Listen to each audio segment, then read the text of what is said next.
आप देख रहे हैं NMT न्यूज और आपको रखे सबसे आगे। पीएम मोदी के बाद अब राजनाथ सिंह भी रूस की विजय परेड में नहीं होंगे शामिल, इन्हें भेजने की तैयारी। भारत के रक्षा मंत्री राजनाथ सिंह के 9 मई को मॉस्को में आयोजित होने वाले रूस की विजय दिवस परेड में भाग लेने की संभावना नहीं है। इससे पहले ये घोषणा की गई थी कि प्रधानमंत्री नरेंद्र मोदी भी इस आयोजन में शामिल नहीं होंगे। ये फैसला ऐसे समय में आया जब पिछले महीने जम्मू कश्मीर के पहलगांव में हुए आतंकी हमले के बाद देश की सुरक्षा स्थिति संवेदनशील बनी हुई है। प्रधानमंत्री नरेंद्र मोदी को रूस ने इस साल विक्ट्री डे समारोह में आमंत्रित किया था, लेकिन उन्होंने अपनी यात्रा रद्द कर दी। अब उनकी जगह रक्षा राज्य मंत्री संजय सेठ भारत का प्रतिनिधित्व करेंगे। रूस की विक्ट्री डे परेड द्वितीय विश्व युद्ध में जर्मनी पर सोवियत संघ की जीत की 80वीं वर्षगांठ के तौर पर आयोजित की जा रही है।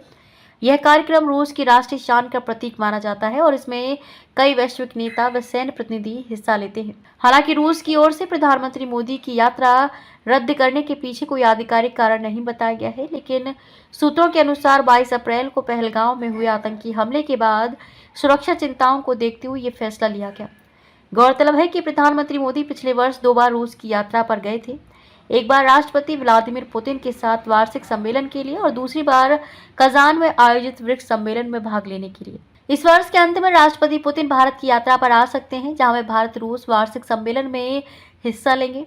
पहलगाम हमले की निंदा करते हुए पुतिन ने इसे क्रूर अपराध बताया और आतंकवाद के खिलाफ भारत के साथ खड़े रहने का भरोसा दिलाया। प्रधानमंत्री मोदी ने भी इस हमले के बाद सख्त रुख अपनाते हुए कहा कि आतंकियों और उनके सरपरस्तों को धरती के किसी भी कोने में ढूंढकर सजा दी जाएगी। मंगलवार को हुई उच्च स्तरीय सुरक्षा बैठक में पीएम ने सशस्त्र बलों को खुली छूट देने का आदेश भी दिया। इस बीच पाकिस्तान ने भारत पर संभावित सैन्य कार्यवाही का डर जताया है। इस बीच रूस ने कई मित्र देशों के नेताओं को इस परेड में आमंत्रित किया है, जिसमें चीन के राष्ट्रपति शी जिनपिंग भी शामिल हैं, जिन्होंने अपनी भागीदारी की पुष्टि की है। भारत और रूस के बीच दशकों पुराने सैन्य और रणनीतिक संबंधों के बावजूद मौजूदा भू राजनीतिक स्थिति ने भारत के इस निर्णय को प्रभावित किया है।